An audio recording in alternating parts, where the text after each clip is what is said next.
धन्यवाद सर.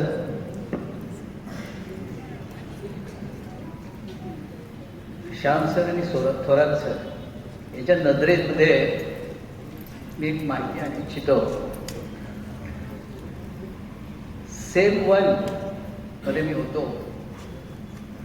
त्याचा जर समजा विचार केला तर आपल्या असं लक्षात येते की 60 वर्षाच्या वर, म्हणजे माझे सहपाठी विद्यार्थी बसलेलेच आहेत माझ्यासोबत शिकणारे, 60 वर्षाचा जर क्रायटेरिया आपण लावला तर जवळपास 50% विद्यार्थी जे आहेत ते 60 वर्षाच्या वर आहेत.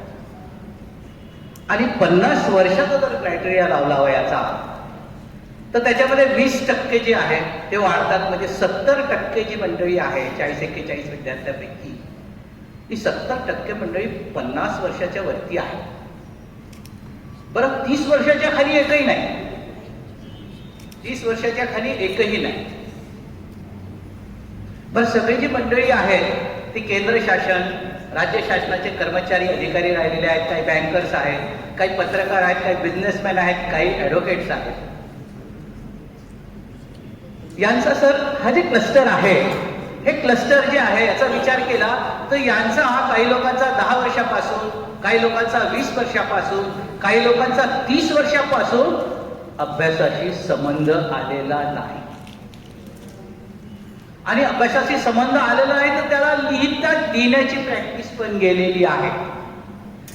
मी घरी चहाचा कप उचलताना बायको म्हणाली, कावं तुम्ही चहाचा कप का उचलू शकत नाही? म्हणून पेपर सोडवणार. पेपर लिहिता मला वाटते हा मधला बोट आहे ह्या काहीतरी इंजुरी झाली, त्याच्यामुळे मला चहाचा कप उचलता येत नाही. ही वस्तुस्थिती आहे. आणि तरी देखील हे मंडळी का शिकते आहे? कारण त्यांच्यामध्ये उर्मी आहे. त्यांना असं वाटते की मला खरा आंबेडकर कळायला पाहिजे.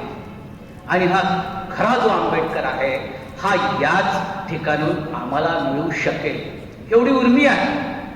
आम्ही ह्या शिस्तीत वागतो आहे. इथे आपले जुंगरे सर बसलेले आहेत, शंभरकर सर बसलेले आहेत, डांगे मॅडम बसले आहेत. त्यांच्या शिस्तीमध्ये आम्ही शिकतो आहे. एकमेकांची बोटं पकडून शिकतो आहे, एकमेकांच्या हाताला हात धरून शिकतो आहे.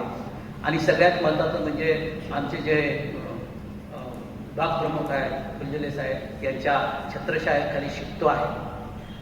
आज हे जे व्याख्यान मी ऐकलेलं आहे तर खरा आंबेडकर आणि सध्याची परिस्थिती या संबंधित थोडंसं तरी आमच्या डोक्यामध्ये घुसलेलं आहे. एकूण अप्लिकेशन घुसलेलं आहे आणि खूप जास्त फायदा आमचा झालेला आहे असं मी मानतो.